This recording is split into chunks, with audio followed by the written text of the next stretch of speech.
Was it all just a dream? God bless you, Florida. Thank you. Did the last 4 years not really happen? Look, there's Ben Affleck. He's often in my dreams. And the taxi driver guy, he was there too. And little Stevie Wonder, he seemed so happy, like a miracle had taken place. Was it a dream? Or was it real? It was election night 2000, and everything seemed to be going as planned. In New York, Al Gore is our projected winner. The Garden State is green for Gore. We project that Mr. Gore is the winner in Delaware. This state has voted with the winner in Excuse me 1 second. I'm so sorry to interrupt you. Mike, you know I wouldn't do this if it weren't big. Florida goes for Al Gore. CNN announces that we call Florida in the Al Gore column. Then something called the Fox News Channel called the election in favor of the other guy. Not to interrupt you, Fox News now projects George W. Bush the winner in Florida, and thus it appears the winner of the presidency of the United States. All of a sudden, the other network said, hey, if Fox said it, it must be true. All of us at the networks made a mistake and projected Florida in the Al Gore column. It was our mistake. Now, what most people don't know is that the man who was in charge of the decision desk at Fox that night, the man who called it for Bush, was none other than Bush's first cousin, John Ellis. How does someone like Bush get away with something like this? Well, first, it helps if your brother is the governor of the state in question. You know something? We are going to win Florida. Mark my words. You can write it down. Second, make sure the chairman of your campaign is also the vote counting woman, and that her state has hired a company that's going to knock voters off the rolls who aren't likely to vote for you. You can usually tell them by the color of their skin. Then make sure your side fights like it's life or death. I think all this talk about legitimacy is way overblown. And hope that the other side will just sit by and wait for the phone to ring. And even if numerous independent investigations prove that Gore got the most votes, if there was a statewide recount under every scenario, Gore won the election. It won't matter, just as long as all your daddy's friends on the Supreme Court vote the right way. While I strongly disagree with the court's decision, I accept it. What we need now is acceptance. We have a new president-elect. It turns out none of this was a dream. It's what really happened. On the day the joint session of both the House of Representatives and the Senate was to certify the election results, Al Gore, in his dual role as outgoing Vice President and President of the Senate, presided over the event that would officially anoint George W. Bush as the new president. If any congressman wanted to raise an objection, the rules insisted that he or she had to have the signed support of just one senator. Mr. President, and I take great pride in calling you that, I must object because of the overwhelming evidence of official misconduct, deliberate fraud, and an attempt to suppress voter turnout. The chair must remind members that under Section 18 of Title III, United States Code, no debate is allowed in the joint session. Thank you, Mr. President. To answer your question, Mr. President, the objection is in writing, signed by a number of members of the House of Representatives, but not by a member of the Senate. Mr. President, it is in writing and signed by several House colleagues on behalf and myself of the 27,000 voters of Duval County, in which 16,000 of them are African Americans that was disenfranchised in this last election. Is the objection signed by a member of the Senate? Not signed by a member of the Senate. The Senate is missing. Mr. President, it is in writing and signed by myself on behalf of many of the diverse constituents in our country, especially those in the 9th Congressional District, and all American voters who recognize that the Supreme Court, not the people of the United States, decided this election. Is the objection signed by a senator? Unfortunately, Mr. President, it is not signed by one single senator. Unfortunately, I have no authority over the United States Senate, and no senator has signed. Mr. President, it is in writing and signed by myself and several of my constituents from Florida. A senator is needed, but missing. Is the objection in writing and signed by a member of the House and a senator. The objection is in writing, and I don't care that it is not signed by a member of the Senate. The chair will advise that the rules do care, and the signature of the senator. Not a single senator came to the aid of the African Americans in Congress. One after another, they were told to sit down and shut up. And it's a sad day in America, Mr. President, when we can't find a senator to sign the gentleman objections.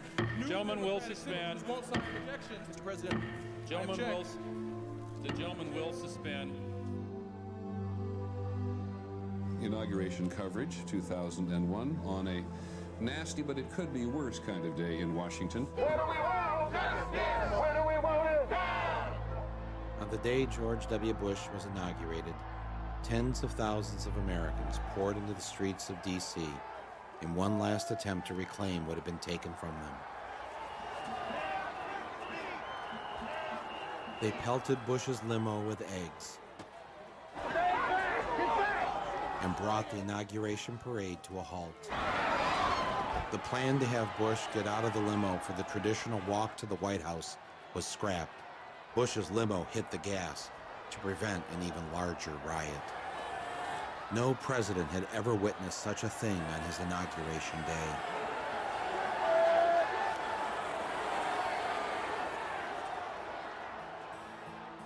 And for the next 8 months, it didn't get any better for George W. Bush.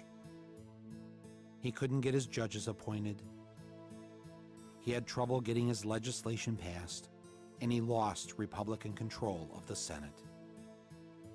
His approval ratings in the polls began to sink. He was already beginning to look like a lame duck president. With everything going wrong, he did what any of us would do.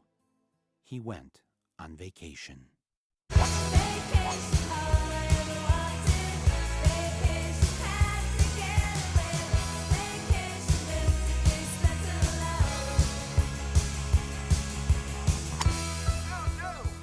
In his first 8 months in office before September 11th, George W. Bush was on vacation, according to the Washington Post, 42% of the time.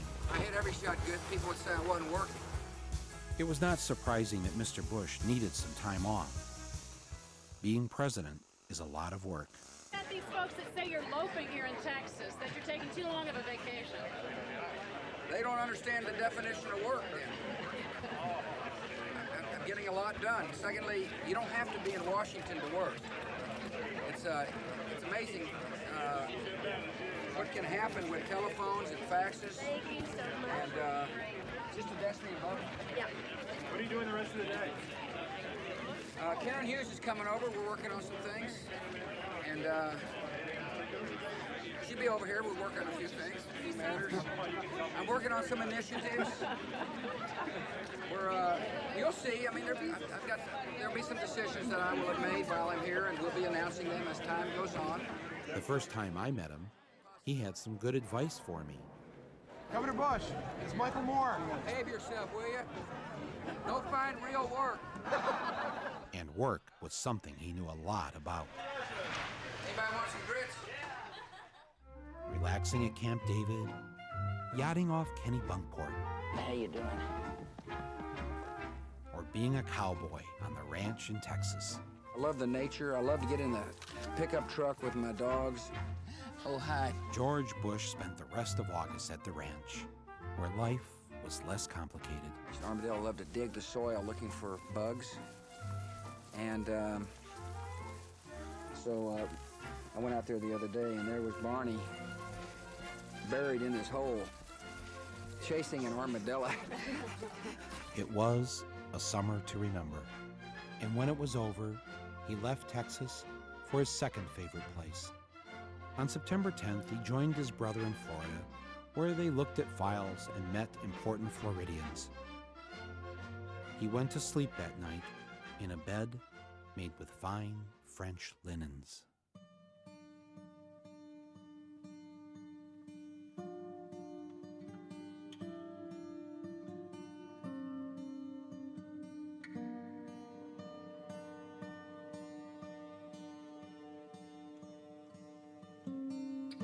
suppose he's pretty confident on those numbers on Iraqi security forces.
Make me look young.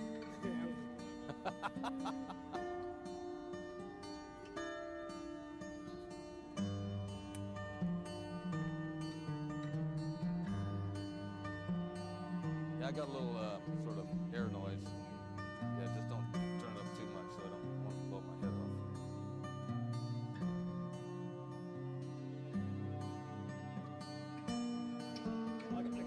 I got a mic here if they want to hear. Testing 1 2. This is the Oval Office. Testing 1 2. Testing 1 2. This is the Oval Office. Testing 1 2 3 4 5.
On September 11th, 2001, nearly 3,000 people, including a colleague of mine, Bill Weems, were killed in the largest foreign attack ever on American soil. The targets were the financial and military headquarters of the United States. If anyone has any idea, if they've seen him or knows where he is, to call us. He's got two little babies. As the attack took place, Mr. Bush was on his way to an elementary school in Florida. When informed of the first plane hitting the World Trade Center, where terrorists had struck just 8 years prior, Mr. Bush decided to go ahead with his photo opportunity.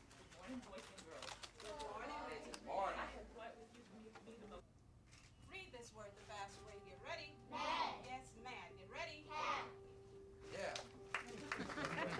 Okay, get ready to read the words on this page without making a mistake. When the second plane hit the tower, his chief of staff entered the classroom and told Mr. Bush, the nation is under attack. Not knowing what to do, with no one telling him what to do, and no Secret Service rushing in to take him to safety, Mr. Bush just sat there and continued to read My Pet Goat with the children.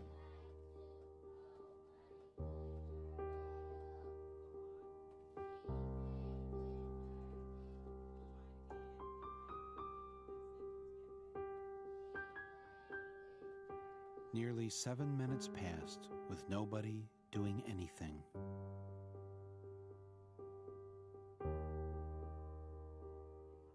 As Bush sat in that Florida classroom, was he wondering if maybe he should have shown up to work more often? Should he have held at least one meeting since taking office to discuss the threat of terrorism with his head of counterterrorism? Or maybe Mr. Bush was wondering why he had cut terrorism funding from the FBI. Or perhaps he just should have read the security briefing that was given to him on August 6, 2001, which said that Osama bin Laden was planning to attack America by hijacking airplanes. But maybe he wasn't worried about the terrorist threat because the title of the report was too vague. I believe the title was Bin Laden Determined to Attack Inside the United States. A report like that might make some men jump, but as in days past, George W. just went fishing. As the minutes went by, George Bush continued to sit in the classroom. Was he thinking, I've been hanging out with the wrong crowd? Which one of them screwed me? Was it the guy my daddy's friends delivered a lot of weapons to? Was it that group of religious fundamentalists who visited my state when I was governor? Or was it the Saudis? Damn, it was them. I think I better blame it on this guy.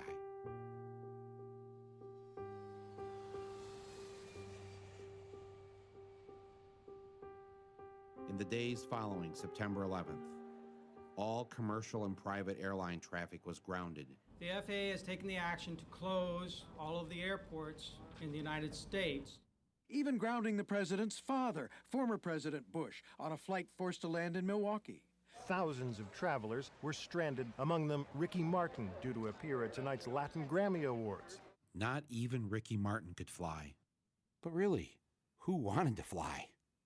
No one. Except the Bin Ladens. We gotta get out of this place.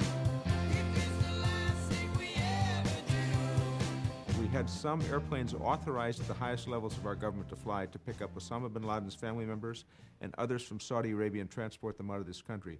It turns out that the White House approved planes to pick up the Bin Ladens and numerous other Saudis. At least 6 private jets and nearly 24 commercial planes carried the Saudis and the Bin Ladens out of the U.S. after September 13th.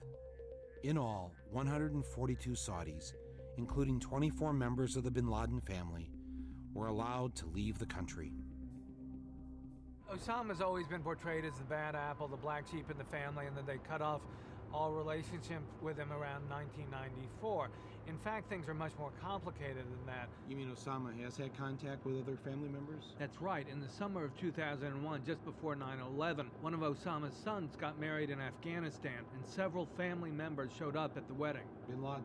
That's right. So they've not cut off completely. That's really an exaggeration. We now welcome to Larry King Live. Good to see him again. Prince Bandar, the ambassador of the Kingdom of Saudi Arabia to the United States. We had about 24 members of Bin Laden's family. And in America, students, and His Majesty felt it's not fair for those innocent people to be subjected to any harm. On the other hand, we understood had a high emotion, so with coordination with the FBI, we got them all out. This is retired FBI agent Jack Clunan. Before 9/11, he was a senior agent on the joint FBI-CIA Al-Qaeda task force. I, as an investigator, would not want these people to have left. I think in the case of the Bin Laden family, I think it would have been prudent. Hand the subpoenas out, have them come in, get on the record. You know, get on the record. That's the proper procedure. Yeah. How many people were pulled off of airlines after that coming into the country who were what? They were from the Middle East, or they fit a very general picture. We held hundreds of and weeks and months at a time. Did the authorities do anything when the Bin Ladens tried to leave the country? No, they were identified at the airport. They looked at their passports, and they were identified. Well, that's what would happen to you or I if we were leaving the country. Exactly. So a little interview, check the passport, what else? Nothing. I don't know about you, but usually when the police can't find a murderer, don't they usually want to talk to the family members to find out where they think he might be? You have no idea where your husband might be. Well, if you should hear anything, let us know, will you? You willing to come downtown and give us a statement? This gonna take long? You got the time. Mine's worth money, yours isn't. Send in a bill. I asked you a question. You're here to answer them, not ask them. Now, you listen to me, cop. I pay your salary. All right, sit down. I'm gonna earn it. Yeah, that's how cops do it. What was going on here? I think we need to know a lot more about that. That needs to be the subject of a significant investigation. What happened? How did it happen? Why did it happen? And who authorized it? Trying to imagine what those poor bastards were feeling when they were jumping out of that building to their death. Those young guys and cops and firemen that ran into that building, never asked a question, and they're dead. And families' lives are ruined, and they'll never have peace. That's right. And if I had to inconvenience a member of the Bin Laden family with a subpoena or a grand jury, do you think I'd lose any sleep over it? Not for a minute, Mike. No one would question it. No, it's right. Not even the biggest civil libertarian. No, it's no just, one would question it's just, you know, you got a lawyer, fine. Counsel, fine. Mr. Bin Laden, this is why I'm asking you. It's not because I think that you're anything. I just want to ask you the questions that I would anybody. Right. And that's all. None of this made any sense. Can you imagine in the days after the Oklahoma City terrorist bombing, President Clinton helping to arrange a trip out of the country for the McVeigh family? What do you think would have happened to Clinton if that had been revealed? Bandar, do you know the Bin Laden family? I do very well. What are they like? They're really lovely human beings. He is the only one I don't know him well, but I met him only once. What was the circumstance under which you met him? This is ironic. In mid-80s, if you remember, we in the United States were supporting the Mujahideen to liberate Afghanistan from the Soviets. He came to thank me for my efforts to bring the Americans, our friends, to help us against the atheists, he said, the communists. Isn't it ironic? In other words, he came to thank you for helping bring America to help him. And now he may be responsible for bombing America. Absolutely. What did you make of him when you met him? I was not impressed, to be honest with you. Not impressed? No, I thought he was simple and very quiet guy. A simple and quiet guy whose family just happened to have a business relationship with the family of George W. Bush. Is that what he was thinking about? Because if the public knew this, it wouldn't look very good. Was he thinking, you know, I need a big black marker?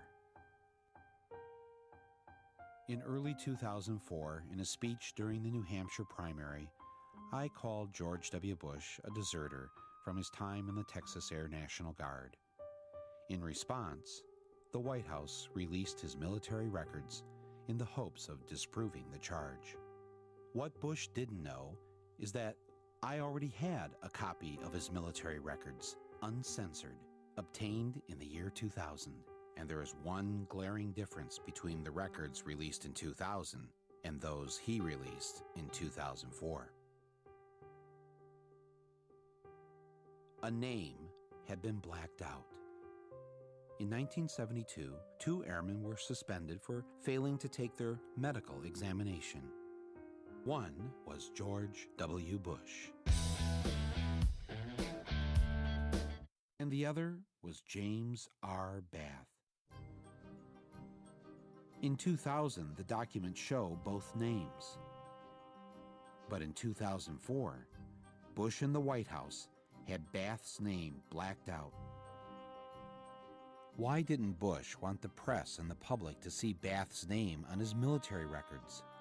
Perhaps he was worried that the American people would find out that at one time James R. Bath was the Texas money manager for the bin Ladens. Bush and Bath had become good friends when they both served in the Texas Air National Guard. After they were discharged, when Bush's dad was head of the CIA, Bath opened up his own aviation business after selling a plane to a man by the name of Salam bin Laden, heir to the second largest fortune in Saudi Arabia, the Saudi bin Laden Group. W at that time was just starting off in the world as a businessman. Because he's a guy who's always tried to emulate his father, he decided to go into the oil business. He founded an oil company, a drilling company out in West Texas called Arbusto, which was very, very good at drilling dry holes that nothing came out of. But the question has always been, where did this money come from? Now, his dad was rich. His dad could have done this for him, but his dad didn't do this for him. There's no indication that Daddy wrote a check to start him off in this company. So where did George W. Bush get his money? I'm George Bush. One person who did invest in him was James R. Bath. Bush's good friend, James Bath, was hired by the bin Laden family to manage their money in Texas and invest in businesses.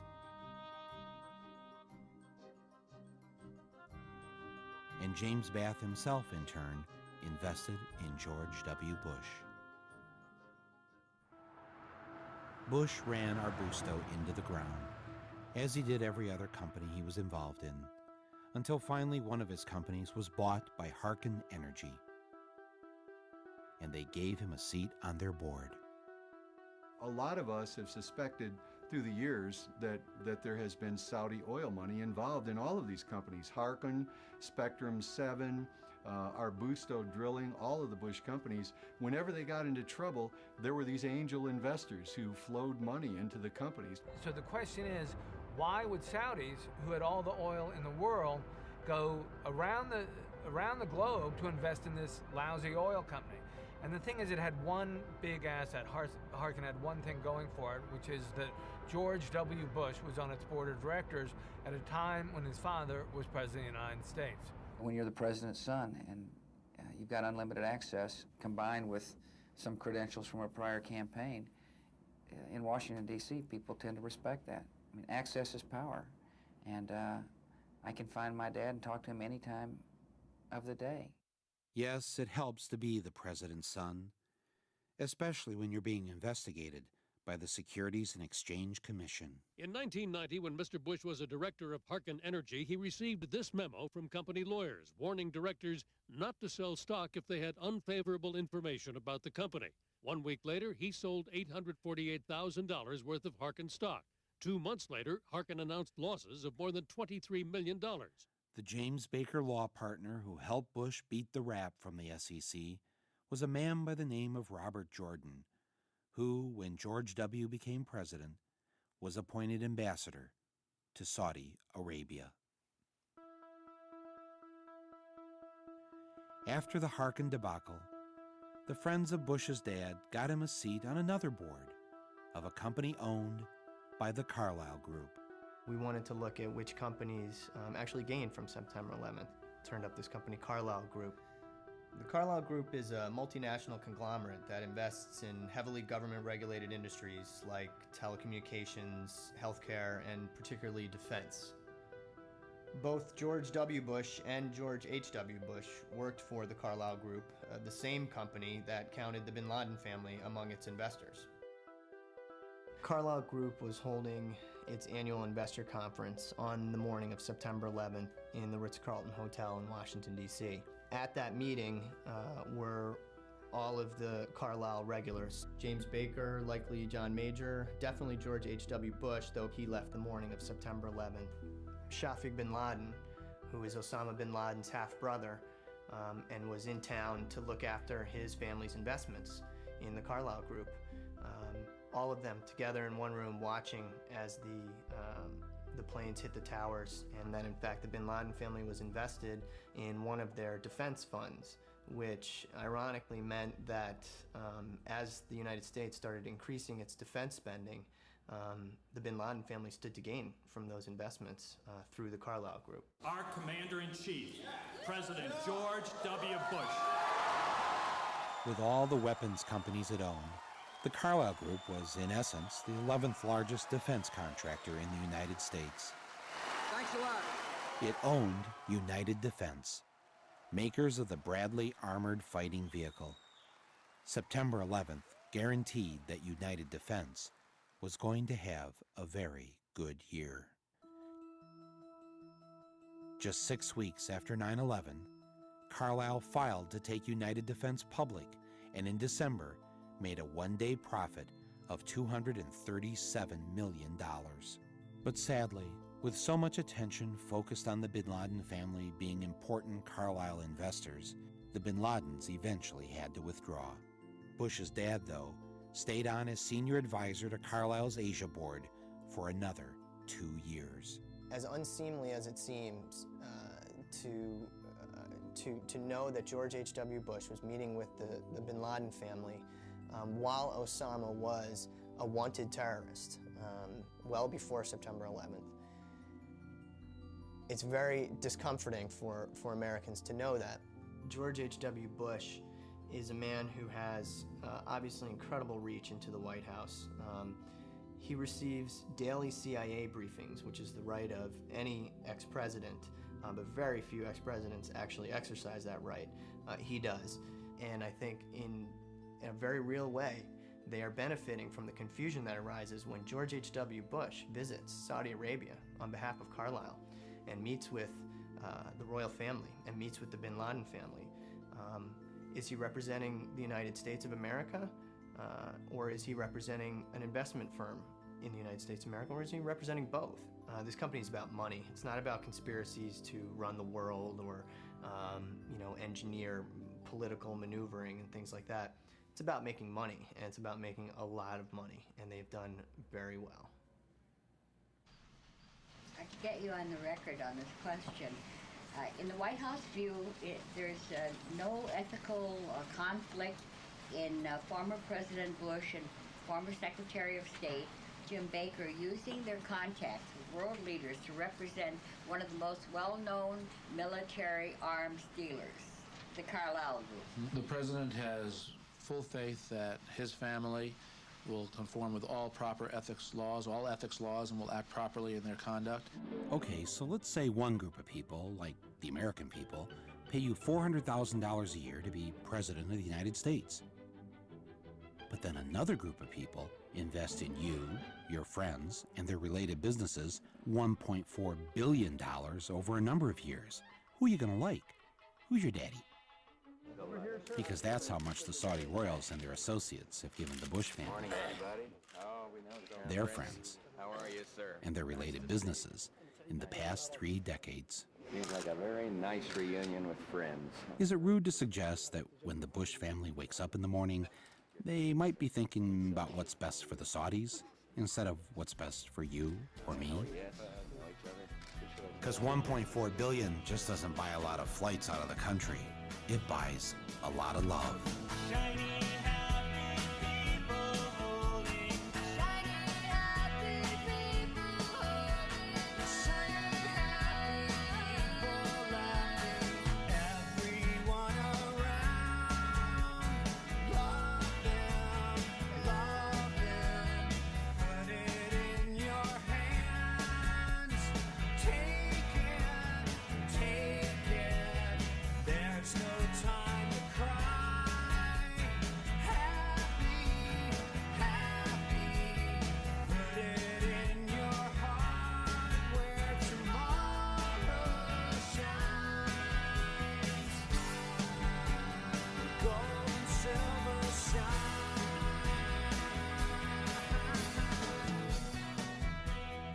Sooner or later, this special relationship with a regime that Amnesty International condemns as a widespread human rights violator would come back to haunt the Bushes.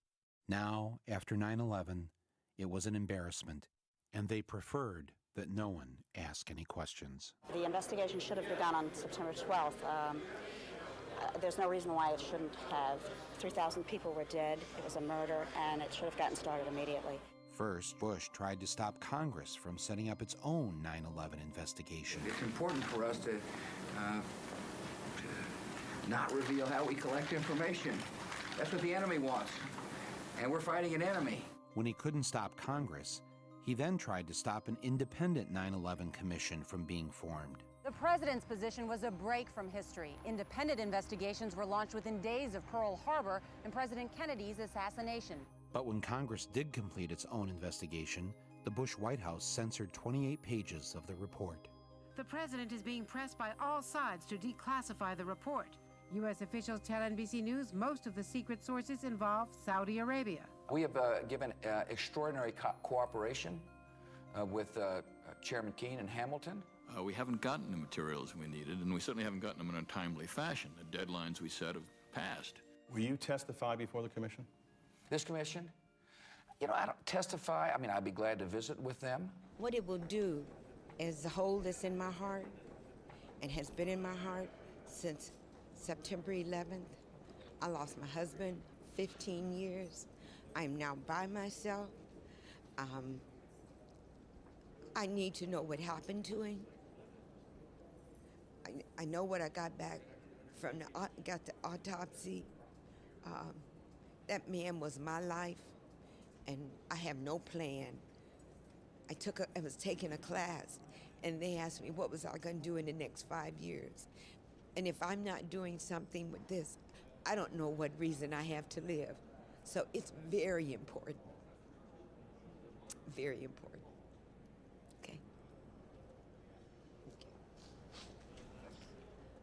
Ignored by the Bush administration, more than 500 relatives of 9/11 victims filed suit against Saudi royals and others. The lawyers the Saudi defense minister hired to fight the 9/11 families? The law firm of Bush family confidant, James A. Baker. So we're right here in the center of three important American landmarks, the Watergate Hotel and office building, the Kennedy Center over there, and the Embassy of Saudi Arabia. Yeah. How much money do the Saudis have invested in America, roughly? I've heard figures as high as $860 billion.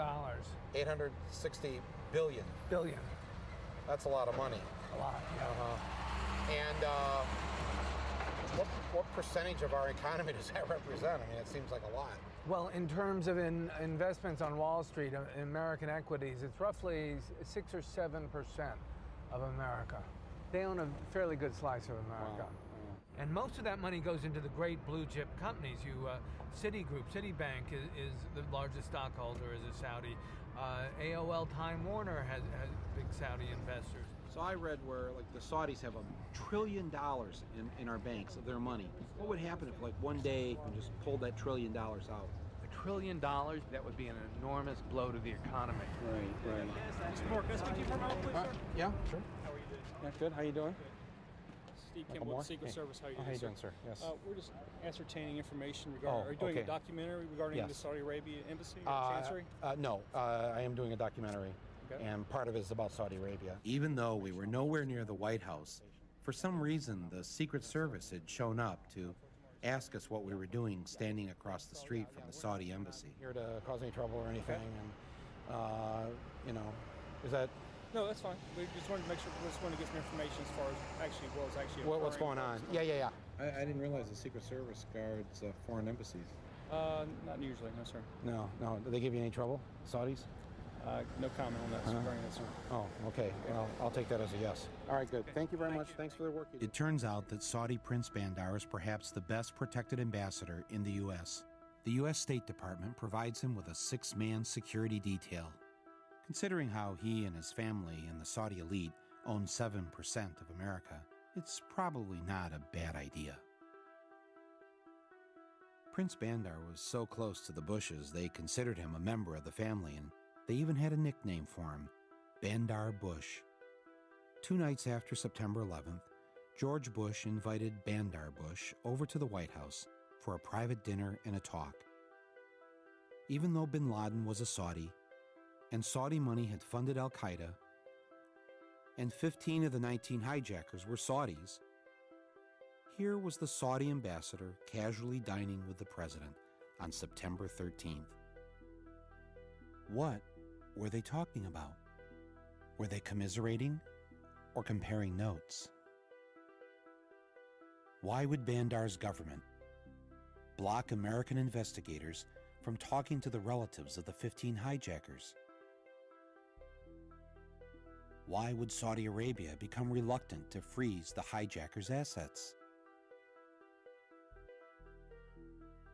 The two of them walked out on the Truman balcony so that Bandar could smoke a cigar and have a drink. In the distance, across the Potomac, was the Pentagon, partially in ruins. I wonder if Mr. Bush told Prince Bandar not to worry, because he already had a plan in motion.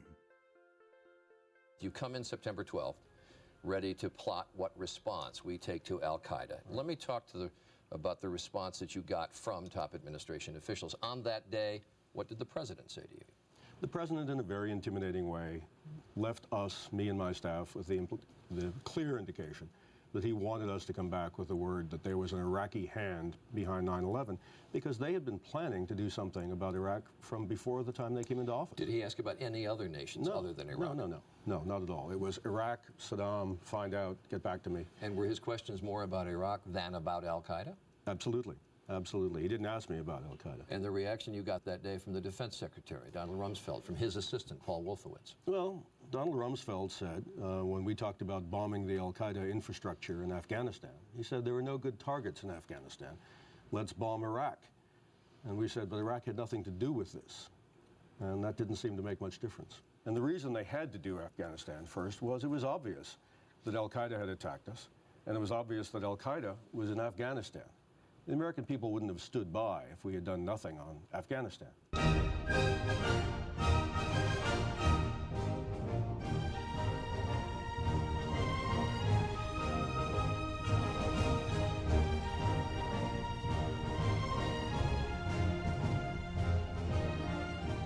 The United States began bombing Afghanistan just 4 weeks after 9/11.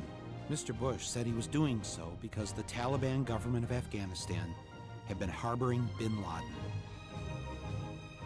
We will smoke them out of their holes. We're going to smoke them out. Smoke them out. We'll smoke him out of his cave.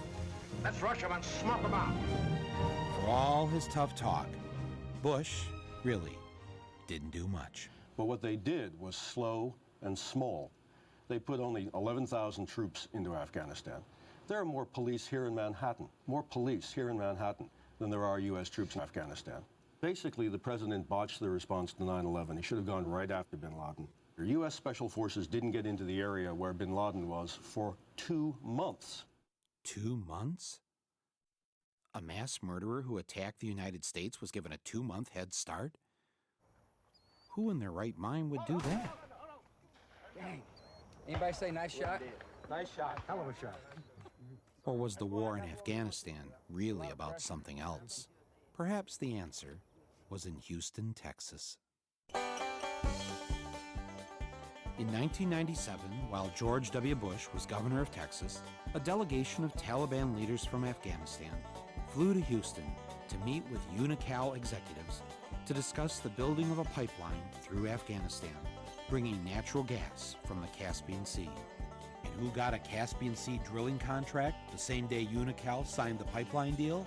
A company headed by a man named Dick Cheney, Halliburton. From the point of view of the U.S. government, this was kind of a magic pipeline because it could serve so many purposes.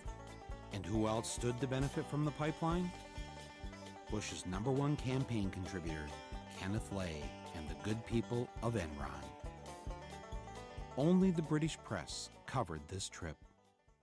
Then, in 2001, just 5.5 months before 9/11, the Bush administration welcomed a special Taliban envoy to tour the United States to help improve the image of the Taliban government. You have imprisoned the women. It's a horror, let me tell you. And I'm really sorry to your husband. He might have a very difficult time with you. Here is the Taliban official visiting our State Department to meet with U.S. officials. Why on earth would the Bush administration allow a Taliban leader to visit the United States, knowing that the Taliban were harboring the man who bombed the USS Cole and our African embassies? Well, I guess 9/11 put a stop to that. When the invasion of Afghanistan was complete, we installed its new president, Hamid Karzai. Who was Hamid Karzai? He was a former advisor to UNICAL. Bush also appointed as our envoy to Afghanistan, Zalmay Khalilzad, who was also a former UNICAL advisor. I guess you can probably see where this is leading. Faster than you can say black gold Texas tea, Afghanistan signed an agreement with their neighboring countries to build a pipeline through Afghanistan carrying natural gas from the Caspian Sea. Oh, and the Taliban? Well, they mostly got away. As did Osama bin Laden and most of Al-Qaeda. Terror is bigger than one person. And he's a person who's now been marginalized. So I don't know where he is. Nor do, I just don't spend that much time on him, Kelly, to be honest with you. Didn't spend much time on him? What kind of president was he? I'm a war president. I make decisions here in the Oval Office in foreign policy matters with war on my mind. With the war in Afghanistan over and bin Laden forgotten, the war president had a new target. The American people. We've got an unusual terror warning from the feds to tell you about. Fox News has obtained an FBI bulletin that warns terrorists could use pen guns, just like in James Bond, filled with poison, as weapons. Good evening, everyone. America is on high alert tonight, just 4 days before Christmas. A possible terror threat as bad as or worse than 9/11. But where? How? There's nothing specific to report. Be on the lookout for model airplanes packed with explosives. And the FBI is warning ferries may be considered particularly at risk for hijacking. Could these cattle be a target for terrorists? Fear works. Fear does work, yes. You can make people do anything if they're afraid. And how do you make them afraid? Well, you make them afraid by creating an aura of endless threat. They played us like an organ. They raised the orange, and then up to red, and then they dropped it back to orange. I mean, they gave these mixed messages which were crazy-making. The world has changed after September the 11th. It's changed because we're no longer safe. Fly and enjoy America's great destination spots. We've entered what may very well prove to be the most dangerous security environment the world's known. Take your families and enjoy life. Terrorists are doing everything they can to gain even deadlier means of striking us. Get down to Disney World in Florida. It's like training a dog. You tell them sit down and you tell them to roll over at the same time. Dog doesn't know what to do. Well, the American people were being treated like that. It was really very, very skillfully and ugly in what they did. We must stop the terror. I call upon all nations to do everything they can to stop these terrorist killers. Thank you. Now watch this drive. All right, we need another. They will continue, in my view, as long as this administration is in charge, of every once in a while stimulating everybody to be afraid. Just in case you forgot. It's not going to go down to green or blue. It's never going to get there. There clearly is no way that anyone can live constantly on edge like that. The harsh reality facing American families today is that they're not as safe as they used to be. Drug dealers and users looking for their next fix, gangs who roam the streets in search of their next victim, and the growing threat of terrorists means the need for protection is ever greater. And now that protection is here. Zytec Engineering, LLC, has developed and tested a safe room, finally affordable to the average American citizen. The kind of protection formerly obtainable only by the wealthy or powerful. Heck, you can be sitting in here drinking your finest Bordeaux and enjoying life while chaos is erupting outside. Every family in America should prepare itself for a terrorist attack. Now to escaping from a skyscraper. John Rivers is the CEO of the Executive Chute Corporation. Good morning to you, John. Good morning, Matt. Tell me about the product you're bringing to the market. It's a emergency escape chute. It's an option of last resort. How high do you have to be in the building for that chute to actually take effect? You only have to be on the 10th floor or above. They can put this on themselves?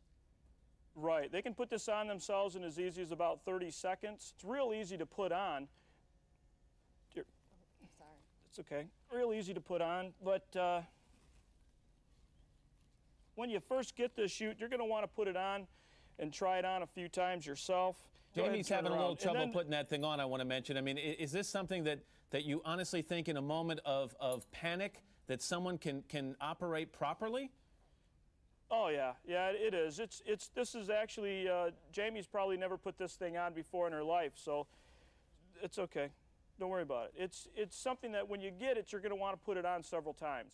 Well, despite the raising of the terror alert level, residents here in Saginaw are continuing with their Christmas errands. Frances Stroik and her family do some last-minute holiday shopping, knowing that Al-Qaeda is planning to attack America. She says being in Saginaw doesn't make her feel any safer than if she was in New York City. Midland is close by, and I said Detroit's that far away. I said they could be something, and Flint, this could be some concerns for people around here. Well, you never know where they're going to hit. You never know where they're going to hit. But one potential target specifically mentioned by the terrorist has security officials baffled. It's tiny Tappahannock, Virginia, population 2016. Such an attack could generate widespread fear that even here in rural small-town America, no one is entirely safe. On the 6 o'clock news, there was something but a terrorist alert in Tappahannock. What'd the FBI tell you? Well, they contacted me by phone. Basically let me know about this word Tappahannock, and that's how it started. And their so-called chatter that they pick up, they wasn't sure Tappahannock. It is a Rappahannock County. This is the Rappahannock River. There is a Rappahannock, a place called Rappahannock, and they got it mixed up. This Tappahannock, not Rappahannock. Is there any terrorist target around here? Not that we can really think of. It can happen anywhere. We have a Walmart here. We have a big spaghetti supper in here. Walmart, probably. Do you feel extra suspicious of outsiders? Oh, everybody does that. It's just something that happens. When I look at certain people, I wonder, oh my goodness, do you think they could be a terrorist? You never know what's gonna happen. That's right, you never know what's You gonna never know what's gonna happen. It's gonna happen right now, you know. Never trust nobody you don't know. And even if you do know them, you really can't trust them then. From Tappahannock to Rappahannock to every town and village in America, the people were afraid. And they turned to their leader to protect them. But protect them from what? Let the eagle soar like she's never soared before, from rocky coast to golden shore. Let the mighty eagle soar. Meet John Ashcroft. In 2000, he was running for re-election as senator from Missouri against a man who died the month before the election. The voters preferred the dead guy, so George W. Bush made him his attorney general. He was sworn in on a stack of Bibles, because when you can't beat a dead guy, you need all the help you can get. During the summer before 9/11, Ashcroft told acting FBI Director Thomas Pickard that he didn't want to hear anything more about terrorist threats. Mr. Watson had come to you and said that the CIA was very concerned that there would be an attack.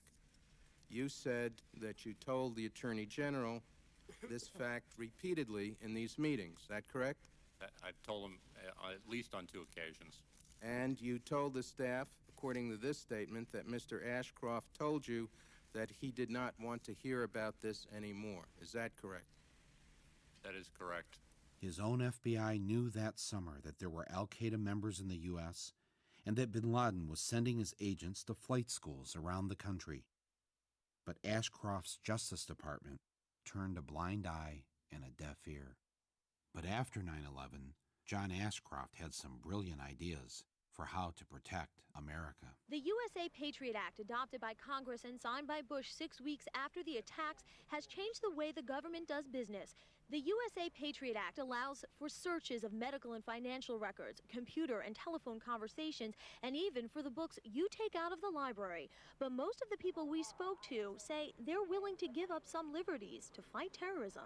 Maybe that's a good thing. It's definitely sad, but it has to be done. Yes, something needed to be done.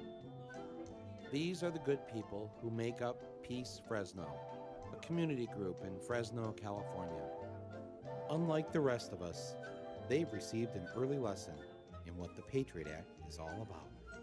Each week, they meet to discuss matters of peace. They sit around, they share stories, they eat cookies. Some have more than one. This is Aaron Stokes, a member of Peace Fresno. The other members liked him.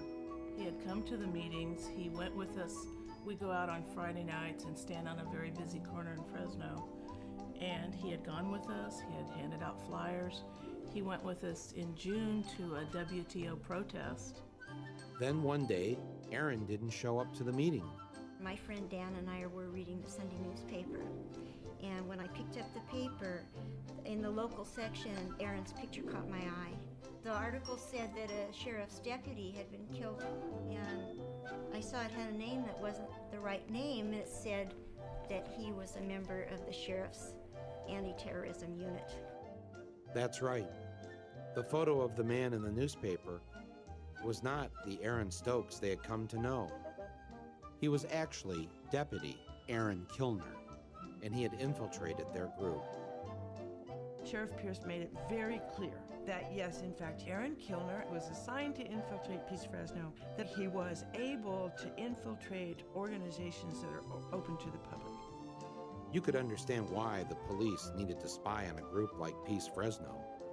Just look at them. A gathering of terrorists if I ever saw one. This is Barry Reingold, a retired phone worker from Oakland, California. Barry likes to work out in the gym. Somewhere between his cardio and his strength training, Barry got political. We're up in the gym, and it was after we were working out, and a number of us were talking about 9/11 and Afghanistan and bin Laden, and someone said, bin Laden's a real asshole for murdering those people. And I said, yeah, that's true, but he'll never be as big an asshole as Bush, who bombs all over the world for oil profits. Barry didn't have to worry about the police spying on him. His fellow weightlifters were more than willing to turn him in. I was taking a nap, and I guess it was 1:30, 2 o'clock in the afternoon, and they came to my place, and I said, well, who's there? And I said, the FBI. I said, the FBI? I mean, why are they here? Yes, the FBI had come to see Barry, and they weren't there to jazzercise. The FBI said, have you been talking to people about 9/11 and about bin Laden and oil profits and Afghanistan? I said, a lot of people are talking about these things. I feel my rights have been, trampled on. I mean, if you have something to say to me in the gym, well then, fine. Don't tell the FBI and they come to my apartment while I'm taking a nap. There's nothing to be ashamed of here. There's full transparency. There's nothing about the Patriot Act that I'm ashamed of in any way, shape, or form. I have a 1-800 number. Call me. I'm the guy you call if there's a violation or an abuse. If you've got a poster child on this, I want to see it. That's what I do. I'm hired by the people of the United States to provide oversight. I provide oversight. Trent Lott said the day the bill was introduced, maybe now we can do things we've wanted to do for the last 10 years. No, I've always, a dictatorship would be a heck of a lot easier. There's no question about it. I mean, they had all this on the shelf somewhere, ideas of things they would like to do. And they got 9/11 and they said, it's our chance, go for it. There was an immediate assumption on the part of the administration that there had to be a surrender of certain of our rights. There's several definitions in the bill that are quite troubling. First of all, the definition of terrorist, and it's so expansive that it could include people who... Like me. No one read it. That's the whole point. They wait till the middle of the night, they drop it in the middle of the night, it's printed in the middle of the night, and the next morning when we come in, it passes. How could Congress pass this Patriot Act without even reading it? Sit down, my son. We don't read most of the bills. Do you really know what that would entail if we were to read every bill that we passed? Well, the good thing, it would slow down the legislative process. I couldn't believe that virtually no member of Congress had read the Patriot Act before voting on it. So I decided the only patriotic thing to do was for me to read it to them. Members of Congress, this is Michael Moore. I would like to read to you the USA Patriot Act. Section 1, Section 210 of this code reads as follows. Section 2703. My job is to secure the homeland, and that's exactly what we're going to do. But I'm here to take somebody's order. That would be you, Stretch. What would you like? Right behind you. I'm going to order some ribs. We all know you can't secure the homeland on an empty stomach. And in order to remain secure, everyone needs to sacrifice. Especially little Patrick Hambleton. I'm sure each of us has our own personal airport security horror story. But here's my favorite. The terrorist threat that was posed by his mommy's breast milk. I thought, well, if I just put a little bit on my lips, then that would be sufficient, because obviously I'm tasting it. And she looked at me, and I felt like she was telling me, you need to chug that. She goes, no, you need to drink more. And of a 4-ounce bottle, I wound up drinking 2 more ounces of breast milk that then, because it's touched my lips, has to be tossed. While Homeland Security was making sure breast milk was kept off our planes, they were also doing everything possible to ensure no one could light a firebomb on board. I can bring that on the plane? Actually, you can, yes, you're fine. Oops, 1 too many books of matches. You can have 4 books of matches and 2 lighters. When we already have the experience of Richard Reed, the shoe bomber, who would have blown up an airplane with his shoe bomb had he had a butane lighter, according to the FBI, why would the Transportation Security Agency say it's okay to take 4 books of matches and 2 butane lighters in your pockets as you board an airplane? I'm guessing that somebody put pressure on them to say, you know, when an airplane lands, people want to light up pretty quickly, so don't take their lighters away. Okay, let me see if I got this straight. Old guys in the gym, bad. Peace groups in Fresno, bad. Breast milk, really bad. But matches and lighters on the plane, hey, no problem. Was this really about our safety? Or was something else going on?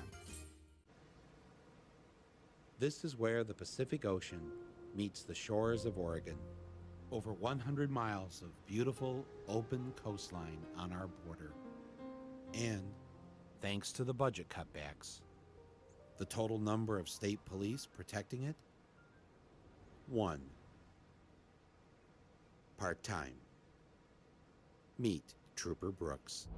I maybe get a chance to hit this stretch of highway once, maybe twice a week during my shifts. You know, it's just to even drive up here and look. You know, I mean, as far as I know, somebody could, there's lots of things they could do. I don't even want us to expect, because it just makes me ill inside. Back at the State Trooper Patrol Office, thanks to the budget cuts, Trooper Kenyon had to come in on his day off to catch up on some paperwork. For the most part, especially during the summertime, when people show up here, this is exactly what they get. They close the door. They can read the sign about the office closure, and it just basically explains that, you know, due to our cutbacks, our office is not open for administrative business. And there's a little sign down at the bottom that explains when the office is closed, that they can use the phone booth to get in touch with our dispatch. Ironically enough, that phone is a piece of junk. It doesn't work very well, so half the time they pick up the phone and dispatch gets a bunch of static and they don't hear anything. For Tuesday, there'll be no troop on patrol. Wednesday, there'll be no troop on patrol. Thursday, there'll be no troop on patrol. You get calls all the time. People will call in a suspicious vehicle or somebody looking suspicious, you know, and I don't hardly ever respond to that anymore. I just don't have the time to do it. One night I asked, how many people do we have in the state of Oregon on duty tonight? And we had 8 troopers on for the entire state of Oregon working. I think, you know, Oregon is a prime example that Homeland Security is not as secure as what I think people would like to believe. Nobody sent me any manual that says, here's how you catch a terrorist, you know, and if I had that manual, I'd read it, but I don't, so, yeah. Of course, the Bush administration didn't hand out a manual on how to deal with the terrorist threat because the terrorist threat wasn't what this was all about. They just wanted us to be fearful enough so that we get behind what their real plan was.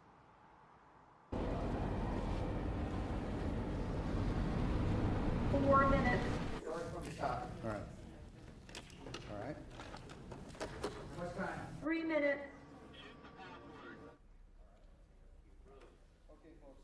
30 seconds. 15 seconds. 10, 9, 8, 7, 6, 5, 4, 3, 2, 1. My fellow citizens,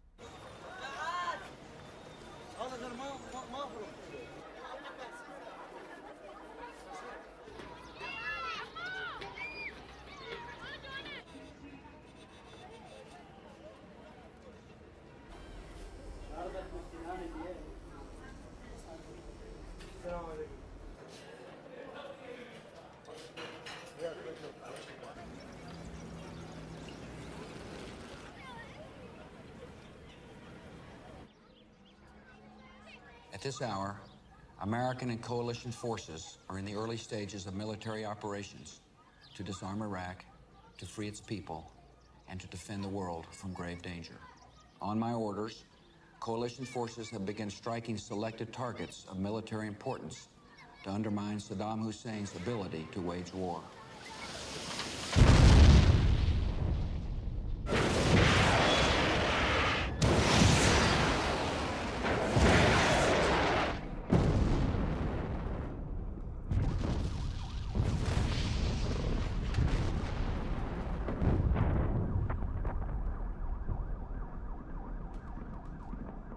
On March 19, 2003, George W. Bush and the United States military invaded the sovereign nation of Iraq, a nation that had never attacked the United States, a nation that had never threatened to attack the United States, a nation that had never murdered a single American citizen.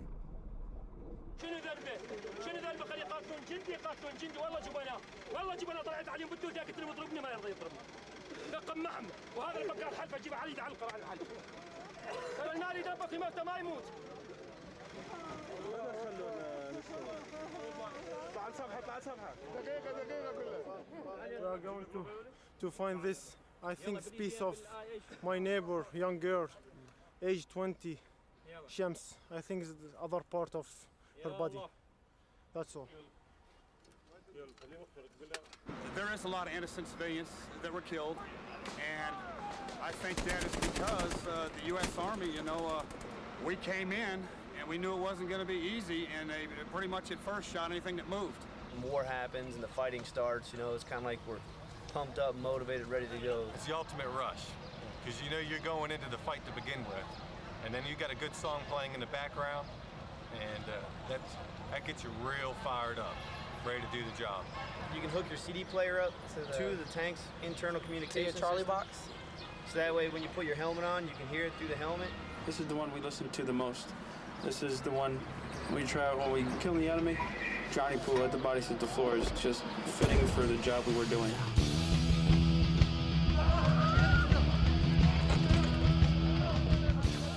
We think the roof was on fire because basically it symbolized Baghdad being on fire, and at the time we wanted it to burn to get Saddam and his regime out.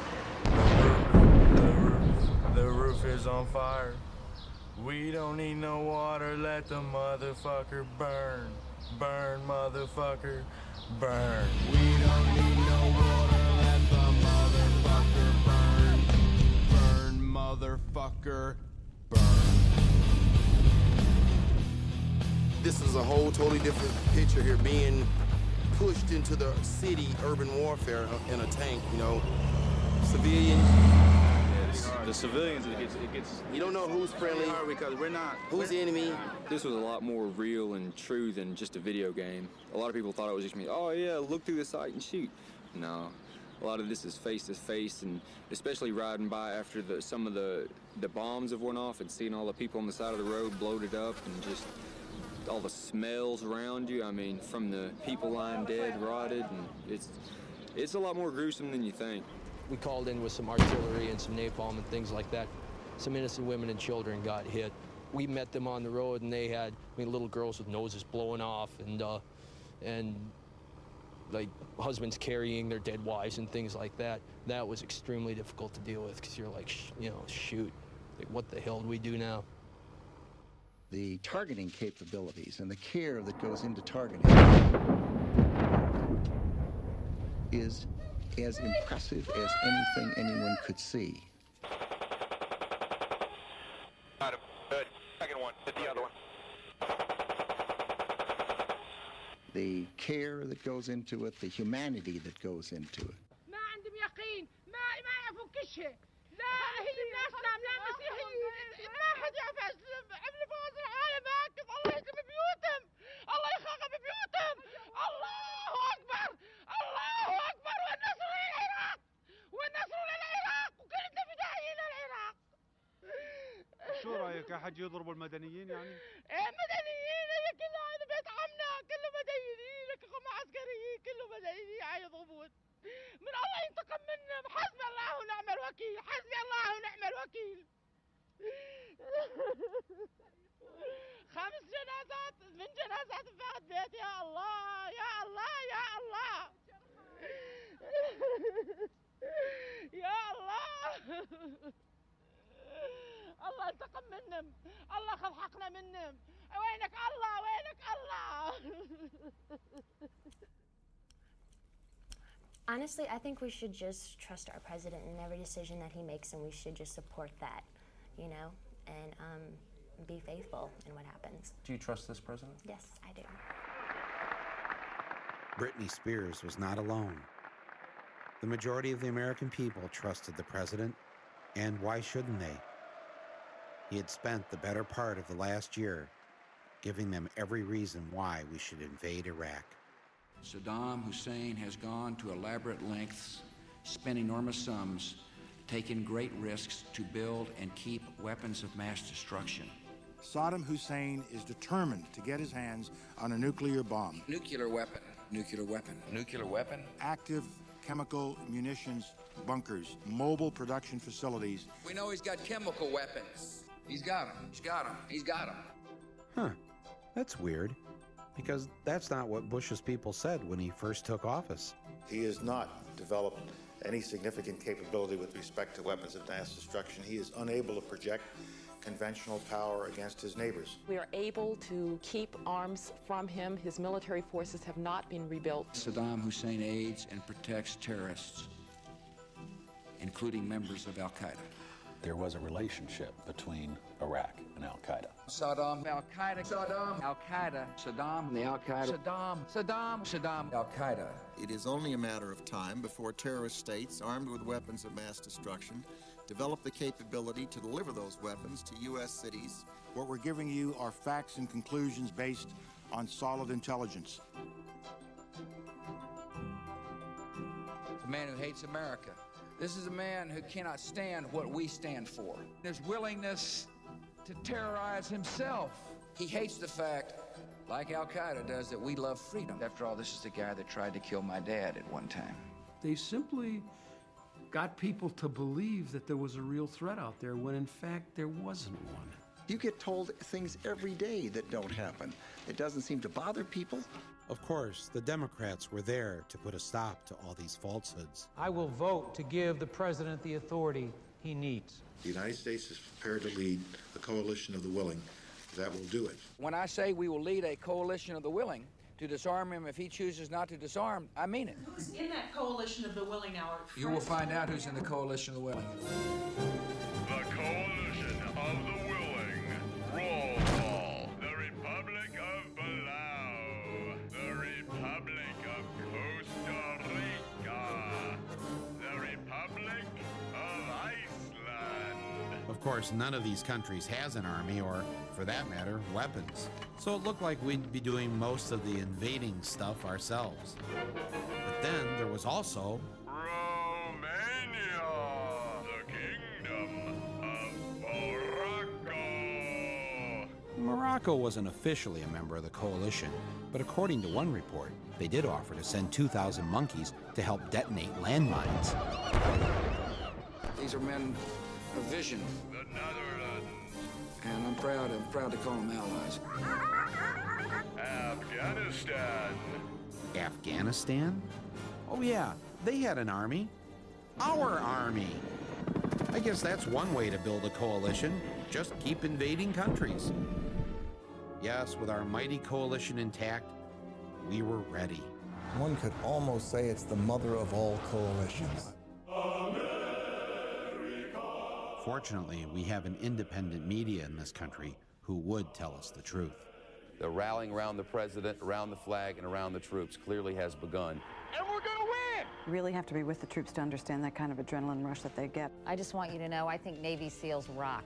The pictures you're seeing are absolutely phenomenal. When my country is at war, I want my country to win. Iraqi opposition has faded in the face of American power. What you're watching here is truly historic television and journalism. It was absolutely electrifying. They actually had to strap me in with my camera at the back of the plane. An awesome synchronized killing machine. There is an inherent bias in the coverage of the American press in general. Am I slanted and biased? You damn well bet I am. But one story the media wasn't covering was the personal story of each and every soldier who was killed in the war. The government would not allow any cameras to show the coffins coming home. That kind of story is a downer, especially when you're getting ready for a party on a boat. Look at what's happened to me. I can't believe it myself. Suddenly I'm up on top of the world. It should have been somebody else. Believe it or not, I'm walking on air. I never thought I could feel so free. Flying away on a wing and a prayer. Who could it be? Believe it or not, it's just me.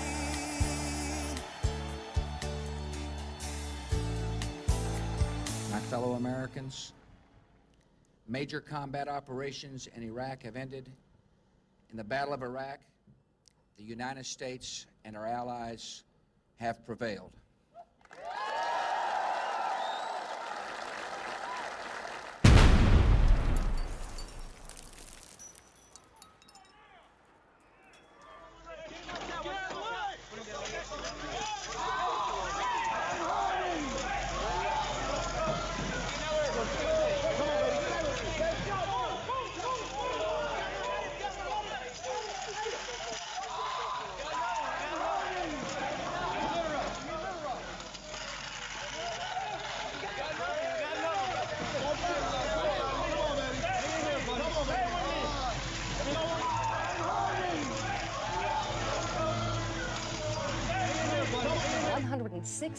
The number of troops killed by hostile fire. 244 U.S. 384 U.S. troops have lost their lives. Killed 484. Died in the line of duty 500. 631 American troops. More than 825 troops have been killed in Iraq. Largest number of American military deaths since Vietnam. There are some who feel like that if they attack us, that we may decide to leave prematurely. They don't understand what they're talking about if that's the case. Let me finish. There are some who feel like that, you know, the conditions are such that they can attack us there. My answer is bring them on.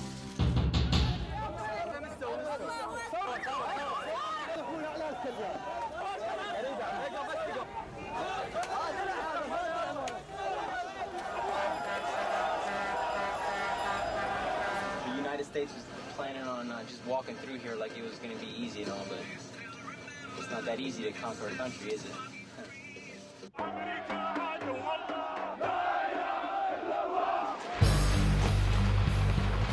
The renewed battle for control of Iraq raged for a fourth day today with street clashes in nearly every corner of the country. Iraq could become, quote, another Vietnam. Officials say they see evidence that Sunni and Shiite extremists might be joining forces. They're not happy they're occupied. I wouldn't be happy if I were occupied either. Everybody, here we go. Come on, party people. Throw your hands in the air. Come on, party people. Two Japanese aid workers and a journalist kidnapped by men calling themselves the Mujahideen Squadrons. They threaten to burn the hostages alive if Japan does not withdraw its troops from Iraq within 3 days. What's happened? They attacked our convoy. What's your name? Hamill. Thomas. The Pentagon might keep up to 24,000 troops in combat beyond their tour. I know our numbers in the military have gone down. You know, they talk about retention. You know, never really expected to be deployed this long. I don't think anybody did. I don't have any clue as to why we're still in Iraq. If Donald Rumsfeld was here, I'd ask him for his resignation. With the war not going as planned and the military in need of many more troops, where would they find the new recruits? Military experts say 3 times the 120,000 U.S. troops now deployed would be needed to pacify and rebuild the country. They would find them all across America, in the places that had been destroyed by the economy, places where one of the only jobs available was to join the Army, places like my hometown of Flint, Michigan. And I was watching TV one day, and they showed like some of the buildings and areas that had been hit by bombs and things like that. And while watching, I got to thinking, like, it's parts of Flint that look like that. Exactly. And we ain't been in a war. Look at the neighborhood I live in. Most of them are abandoned. I mean, you know, that's not right. You want to talk about terrorism? Come right here. President Bush, right here. Come right here. He knows about this corner. I emailed him. At the end of January of '04, the unemployment rate in Flint was actually 17%, but you have to take into consideration as well that when your unemployment runs out, you're no longer counted. I would say that we're probably close to at least 50% not working or underemployed, because being underemployed is just as dangerous. So my family has gone through the welfare system. When it was Job Central in the mid-'80s, I came through the Job Training Partnership program here at Job Central, and I went to a secretary school. Years later, I'm the executive assistant to the president of the agency. Interesting. My mother used to tell me all the time that, why do you always go for the underdog? It was because the underdog is who needed me. People that don't have anything, that's who I have to fight for, and that's who I have fought for my entire life. I started taking my children and telling my children, the military is a good option. I can't afford to have you go to college. I cannot pay your way. Financial aid will not help you. So I, as a mother, started teaching my children about the options that the military could do. They would take them around the world. They would see all the things that I, as a mother, could not let them see. It would pay for their education that I, as their mother, and their father could not pay for them. Military is a good option for kids in Flint. Military is an excellent option for the people in the city of Flint. How many of you have a friend or a family member in the service? Anybody currently serving overseas? Brother of mine, my cousin. Yeah, cousin. Where's your brother? Iraq. Germany. My cousin got shipped off to Iraq like 3 days ago. Right. There's like a Army or Navy recruiter or Marines recruiter up there almost every week. It's in the lunchroom recruiting students from out the lunchroom. There are people with a calling. Most serve 1 weekend a month and 2 weeks a year. Earning money for college. Protecting their community. In the Army National Guard, you can. I'm going into the Air Force myself. I'm gonna take a year off probably after high school, and then just go and make a career. I want to be an aircraft maintenance technician. I ran into a recruiter, and there was something I noticed about it, and this is kind of on another. It was just I noticed it was odd. It was more like he was hiring me for a job than recruiting me for the Army. It was the way he approached me. He approached a friend of mine. I was in Borders, Books, and Music. He just came up. It was like he was handing us a business card. He had business cards made for the Army and everything.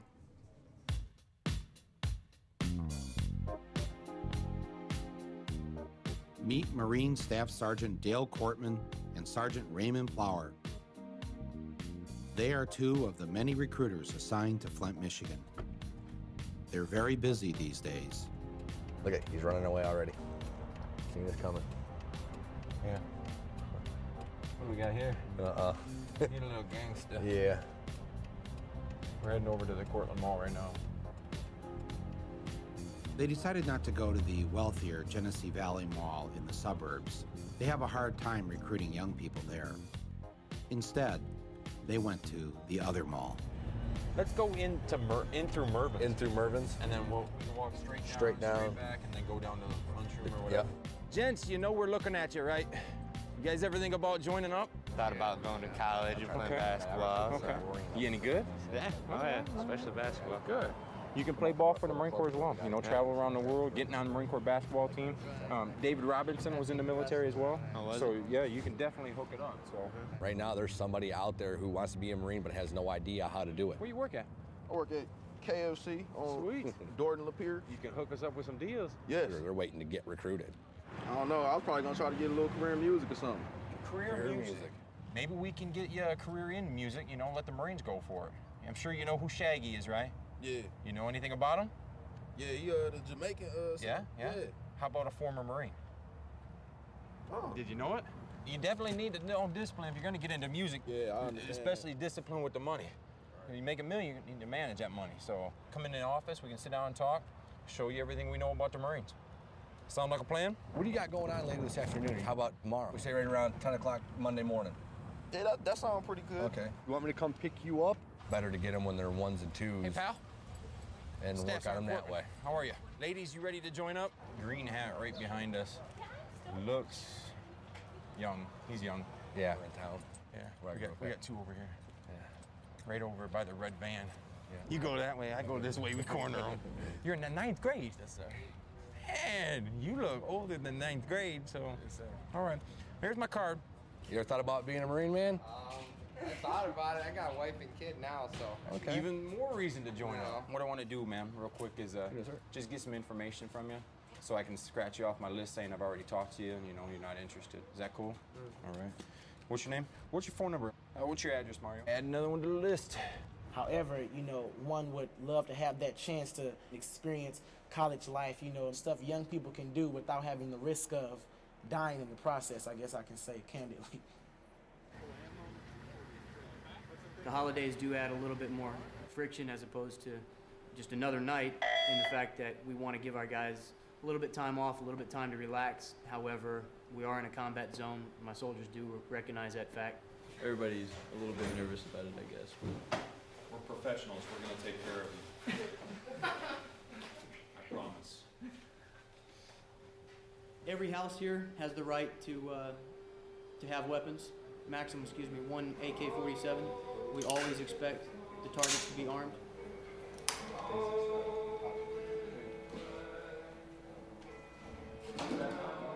Rock and roll. Fucking bolt cutters, these goddamn things, try doors open. Pop this in there. You better watch out. You better not cry. You better not pout. I'm telling you why. Why? Santa Claus is coming to town. Gather round. He's making a list, checking it twice. He's gonna find out who's naughty and nice. Santa Claus is coming to town. He sees you when you're sleeping. He knows when you're away. He knows if you've been bad or good, So be good for goodness sake. you better watch out. Hey, Adele, just hold up. لا تبكي انصحي النية لا تبكي Where's she going? I'll go with her. Where's she going? She's gonna call him. Yeah. No. Just where is he at right now? I need not on the phone. Not on the phone. Is he in the house? Is he in the house? Bam! Pasquarelli! Is he in the house? Pasquarelli! He is. He is in the house. Where? This is him? Get up there, second floor, second floor. Watch out. Go. Watch out, Adele. Watch out. Hey, one coming up. That's Sahib Al-Duri. نعم. What's your name? Sahib. This is Suhaib. This is Sahib. شو مسوي صاحب يا الله شو مسوي شو مسوي طالب من الجامعة الله بوسي. Tell them All right. to calm down. You guys moving up to the roof? Wait one. It will not be long. We appreciate your conversation. This is the target. Sahib Al-Duri, bring him out.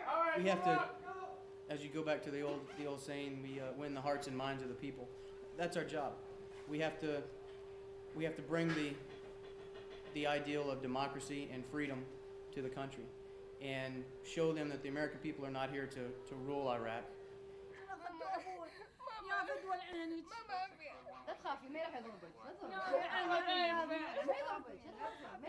شو تسوي بس قولي لي الله يخليك ما يضربوا النسوان ولا يأذون يعني ليش تكون عن الداعي الله يعطيك العافية بس تسكتي حجية ايش يحكوا Start doing evidence turn-in. That process takes about 3 hours, so that's going to be it for the night, and that concludes Christmas Eve. Checking it twice. He's gonna find out who's not. Merry Christmas, BRT. Merry Christmas. Santa came down here just for you guys. Trying to keep the skies clear for you, Santa. You consider yourself a proud American? Absolutely. I'm extremely proud American. I think I'm probably more proud than the average Joe. When I put my flag out, I can't allow it to touch the ground, because I know the lives that were lost and the blood that was shed so that I could be here and have a flag. All right, how often do you put the flag out? Every single day. Every single day. I started when my daughter was in Desert Storm. I had the same flag flying on my front porch and the same yellow ribbons, praying and hoping every single day that my child would come home safe and that everybody's child would come home safe. And she did. And she did. You have other family members that have been in the military? Absolutely. Uncles, aunts, cousins, brothers, father. It's a very strong military. Very strong. Family. My family is what I consider part of the backbone of America. It's families like mine, and it's not just my family. There's hundreds of families, millions of families out here that this country was founded on their backs. I have been known to be a conservative Democrat. Mm-hmm. Yeah. That's yeah. what you consider yourself, yeah. Yeah. Yeah, it's a great country. It's a great country. It's a great country. The cross that I choose to wear, if you notice, it's a multicultural, a multicolored cross. That's because I believe that all God's people come in many colors. And my family itself is multicultural. You have a daughter who went into the military. Then your firstborn son in the military. That's that's quite a gift to the country. Exactly right. From your family. Exactly right. So having a son in the Army, pretty proud thing. Oh, you know what? He made it. What was your reaction to protesters during the Gulf War or Vietnam? I always hated the protesters. I always hated the protesters. It was just a slap in my face. It was just like they were dishonoring my son. And I burned in my soul to tell them, you don't understand. They're not there because they want to be there. But then I came to understand that they weren't protesting the men and the women that were there. They were protesting the concept of the war. I know I'm a soldier and I'm here to do a job, and I've been a soldier for a while. Once you have to go and do your job and you see the things that you see, I was saying there's some disillusionment in that. Battalion Commander fully expects us to be attacked in some type of way before we get to Fark Shell. I know that so far it's been pretty calm, not much has happened, but be aware that it can and it probably will.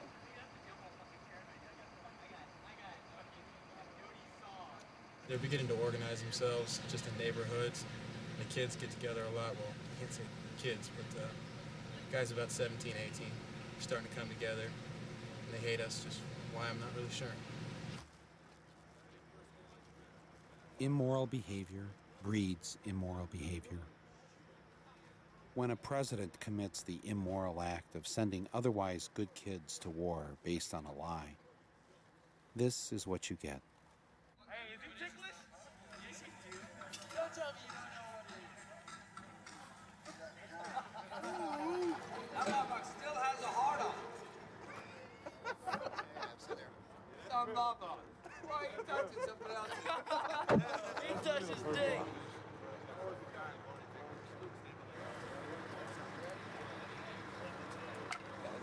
To have these people shoot at us, kill us, blow us up, whatever means they can, and I don't understand it. We're trying to help these people, and it seems they don't want our help. Get out of here. But the minute something goes wrong with them, oh, why weren't you here? Why didn't you do this? You know, I hate this country. You know, I feel that a part of your soul is destroyed and taking another life. And yeah, that statement is very true. You cannot kill someone without killing a part of yourself. If you get called up, will you go back to Iraq? No. You know, No. what repercussions do you face if you don't? It's possible jail time. That's one possible thing. Are you willing to risk that? Yes. Yes, I will not let my person, I will not let anyone send me back over there to kill other poor people, especially when they pose no threat to me and my country.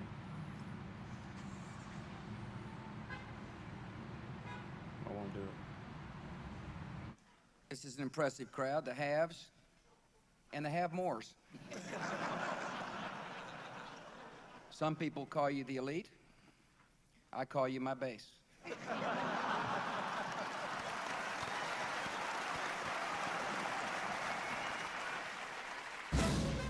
While Bush was busy taking care of his base and professing his love for our troops, he proposed cutting combat soldiers' pay by 33% and assistance to their families by 60%.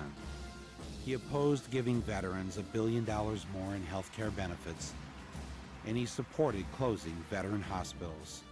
He tried to double the prescription drug costs for veterans and opposed full benefits for part-time reservists. And when Staff Sergeant Brett Petrikin from Flint was killed in Iraq on May 26th, the Army sent his last paycheck to his family, but they docked him for the last 5 days of the month that he didn't work because he was dead. They say they're not going to leave any veteran behind, but they're leaving all kinds of veterans behind. To say that we're forgotten, no, but I know we're not forgotten, but missed, yes. Yes, you know, there's a lot of soldiers that have been missed. You know, they've been skipped over, that didn't get the proper coverage that they deserve. They have a death toll, but they're not showing the amount of people that's being injured or being amputated because of the injuries, you know. Like, I still feel like I have hands. Yeah. And the pain is like my hands are being crushed in a vice. But they do a lot to help it, and they take a lot of the edge off of it, and it makes it a lot more tolerable. And I was injured in late April on patrol in Baghdad. A couple of guys come out and ambushed us. I got nerve damage and stuff like that. I've got a lot of pain. I'm constantly in pain. Take a lot of morphine to help with that and stuff. Doing, you know, just readjusting, getting life back on track. You know what I'm saying? And yeah, I'm not going to do what it is that I did before. I was a Republican for quite a few years, and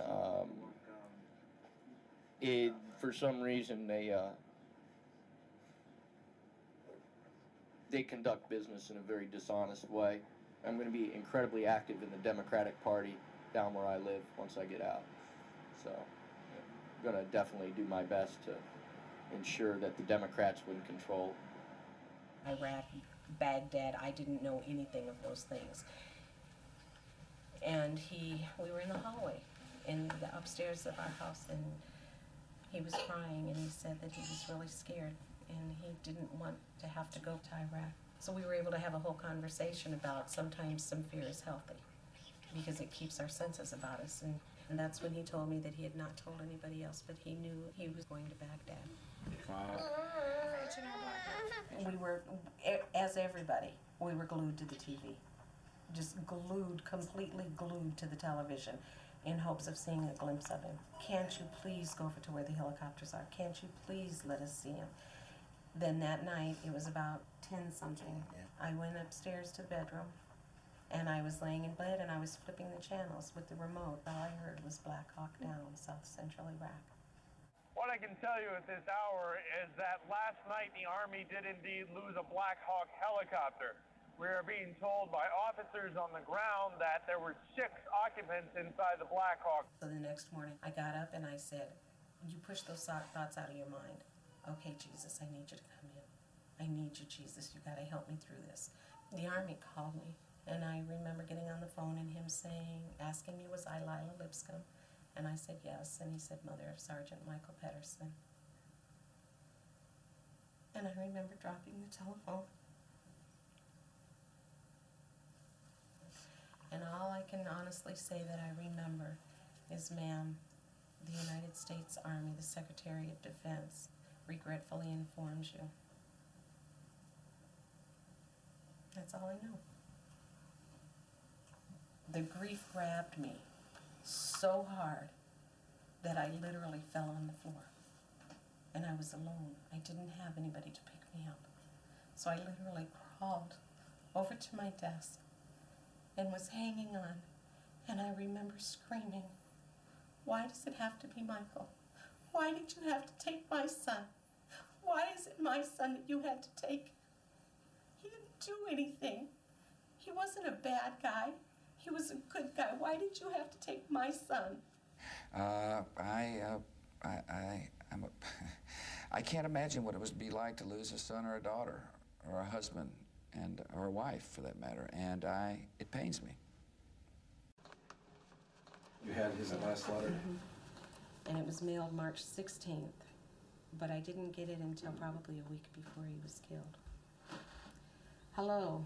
Hey, Mama. Well, sorry I haven't been able to call. They took the phone 7 days ago. I got the letter and box. That is so cool. Your first grandson came the same day your oldest son did. How is everyone? I'm doing fine. We are just out here in the sand in windstorms, waiting. What in the world is wrong with George? Trying to be like his dad, Bush.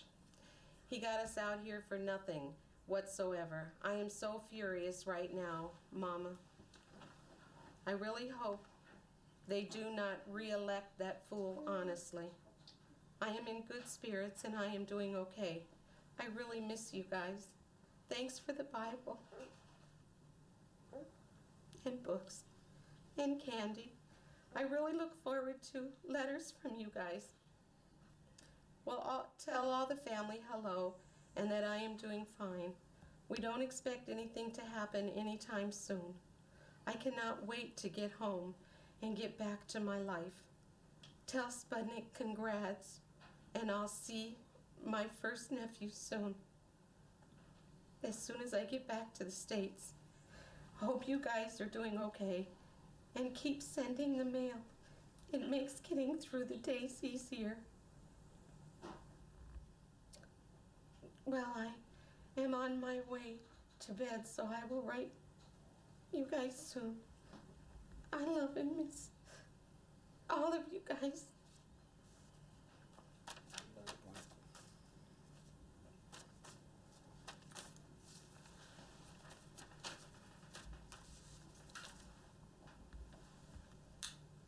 I want him to be alive, and I can't make him alive. But your flesh just aches. You want your child, it's out of sync. A parent is not supposed to bury their child. I feel sad for my family because we lost our son. But I really feel sorry for the other families that is losing their kids as we speak. And for what? I don't, that's the, I guess, the sickening part. For what? You've heard a lot about Halliburton lately. Criticism is okay. We can take it. Criticism is not failure. Our employees are doing a great job. We're feeding the soldiers. We're rebuilding Iraq. Will things go wrong? Sure they will. It's a war zone. We're serving the troops because of what we know, not who we know. Well, let me tell you about Halliburton, the company I ran. I'm very proud of what I did at Halliburton. The people of Halliburton are very proud of what they've accomplished, and I frankly don't feel any need to apologize for the way I've spent my time over the last 5 years as the CEO and chairman of a major American corporation. Yeah, this is also an attempt to divert attention away from the fact they have no energy policy. And as the Secretary of Energy said, we were caught unawares. In the middle of the war, Microsoft, DHL, and other corporations invited Halliburton to a conference to figure out how much money could be made in Iraq. Having worked this effort even since before the invasion, the liberation of Iraq started, you, industry, are definitely a vital part of that effort. We appreciate your interest in this. We need you. Now, lots of you are small businesses and you're struggling. How do we get piece of this big action? All of you, the big guys, are going to get it, and the rest of us who have subcontracting capability or none at all. USTDA is for you. Once that oil starts flowing and money coming, it's going to be lots of money. It's the second largest reserve of oil in the world. There's no question about how much money is that. I've been getting complaints from Iraqi firms and from American firms that the lack of transparency, the corruption. I think the profits that American companies are making, the main companies, are so overwhelming. I mean, like when you have a line item for $1 million and you subcontract it out for $50,000 or $60,000 or $70,000, that's a huge profit, and it's the American taxpayer that's going to pay for that. And it's going to get better. Start building relationships, because it's going to get much better as the oil flows and their budget increase. And the good news is, whatever it costs, the government will pay you. War is always good for certain companies, I mean, that are in the war, the business of war. We're very proud of the work we're doing, again, in supporting the U.S. government and the U.S. military. And the real heroes of the campaign, the real heroes of the Reconstruction are the men and women of the U.S. Armed Forces. And we're very proud to be any part of that we can in supporting them. Halliburton delivers hot meals, supplies, clean clothing, and communications to our soldiers so they can be a little closer to home. It's a girl! Halliburton, proud to serve our troops. I just read in the paper Halliburton got another contract. Halliburton got another contract, which is not being contested at all. Because nobody knows. Well, it's in the paper, so somebody knows. But that's after it happens. It's after the fact. It's too late. The United States is now a major player in the Iraqi oil business. American troops guard the oil fields as Texas oil workers assess their potential. So it's a safe environment to work in. We don't feel any risk. We feel like we're being well protected here, or we wouldn't be here. It's no secret. I mean, I make anywhere, I don't know, between $2,000 and $3,000 a month. A Halliburton employee out here driving a bus can make all between $8,000 and $10,000 a month. Explain that one to me. For 40 hours a week, driving the same 2.5-mile route. Go figure. Where's the justification in that? There's no other single area of the world today with the opportunity for business, new business, similar to the opportunity that's available today in Iraq. The president went in and did what he did, and we're all supporting him and our troops, and we want to make sure that, you know, the efforts and the lost lives, and it wasn't for no reason. If it wasn't for the oil, nobody would be there. Nobody would worry about it. Unfortunately, at least for the near term, we think it's going to be a good situation or a dangerous situation. Good for business, bad for the people. Today on the news, Rumsfeld was saying, and Wolfowitz was saying, Oh, the Iraqi people are much, much better off. Isn't it better that we got rid of Saddam and now the Iraqi people can do what they want to do and really be free? Will they ever be free? No, they'll not be free. And where are the weapons of mass destruction? We were duped. We were really duped. And these poor people, the young men and women who are being killed there, it's unnecessary. That's it. That's no more. a disgrace. They died in a just cause for defending freedom, and they will not have died in vain.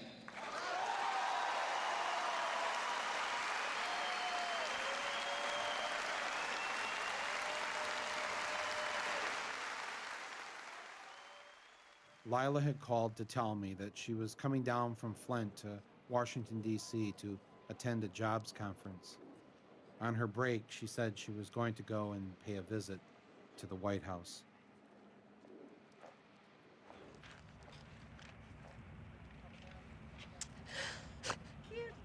Who's killed children?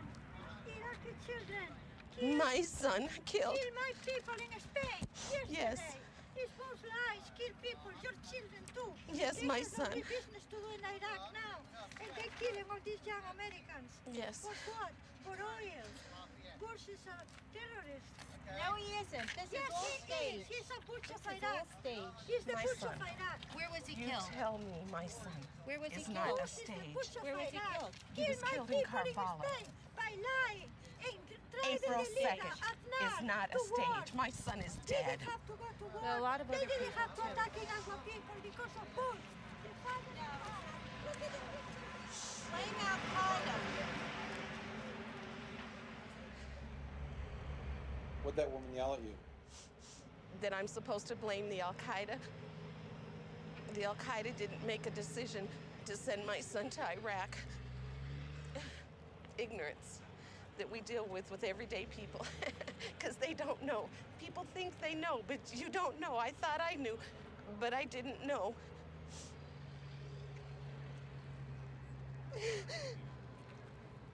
I need my son.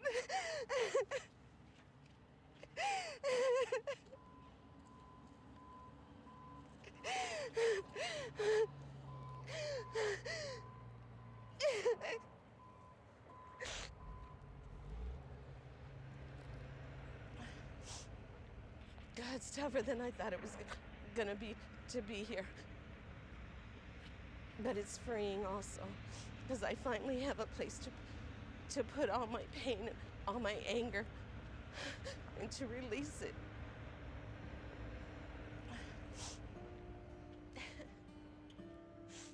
I guess I was tired of seeing people like Lila Lipscomb suffer, especially when, out of the 535 members of Congress, only one had an enlisted son in Iraq. I asked Corporal Henderson of the United States Marine Corps to join me on Capitol Hill to see how many members of Congress we could convince to enlist their children to go to Iraq. Congressman, I'm Michael Moore. Hey, Michael, how are you doing? I'm good. John Tanner. Nice to meet you. Very nice to meet you. How y'all doing? Well, I'm here with Corporal Henderson, United States Marine Corps. Corporal, I was in the Navy years ago, 1968 to 72. We had Marines guard the base. You have kids? Yeah. If there's any way we can get them to enlist and go over there and help out with the effort. Got all the brochures. One of them's got 2 children. Oh, yeah. Well, see, there's not many congressmen that have got kids over there. In fact, only one. You know, so we just thought maybe, you know, you guys should send your kids there first. That's you know? right. What do you think about that idea? I don't disagree with it. Oh, you don't? No. All right. Oh, good. Well, here, take some brochures then. Here, at least take a Marine brochure. I think, yeah. And pass it around. Yeah. Well, encourage the fellow members that, you know, if they're for the war, to get behind it, you know, and send their own. Thank you, man. Thank you, sir. Thank you very much. Congressman? Michael Moore. How are you today? Good. Trying to get members of Congress to get their kids to enlist in the Army and go over to Iraq. Congressman? Congressman Castle. Congressman Castle. Congressman Doolittle. Michael Moore. I'm wondering if, is there any way to Of course, not a single member of Congress wanted to sacrifice their child for the war in Iraq. And who could blame them? Who would want to give up their child? Would you? Would he? I've always been amazed that the very people forced to live in the worst parts of town, go to the worst schools, and who have it the hardest, are always the first to step up to defend that very system. They serve so that we don't have to. They offer to give up their lives so that we can be free. It is, remarkably, their gift to us. And all they ask for in return is that we never send them into harm's way unless it's absolutely necessary. Will they ever trust us again? He had used weapons. We know where they are. They're in the area around Tikrit and Baghdad and east, west, south, and north. There is a tie between Iraq and what happened on 9/11. The struggle can only end with their complete and permanent destruction. We wage a war to save civilization itself. We did not seek it, but we will fight it, and we will prevail. George Orwell once wrote that it's not a matter of whether the war is not real or if it is. Victory is not possible. The war is not meant to be won. It is meant to be continuous. A hierarchical society is only possible on the basis of poverty and ignorance. This new version is the past, and no different past can ever have existed. In principle, the war effort is always planned to keep society on the brink of starvation. The war is waged by the ruling group against its own subjects, and its object is not the victory over either Eurasia or East Asia, but to keep the very structure of society intact. There's an old saying in Tennessee, I know it's in Texas, probably in Tennessee, that says, "Fool me once, shame on you." If fool me, we can't get fooled again. For once, we agreed.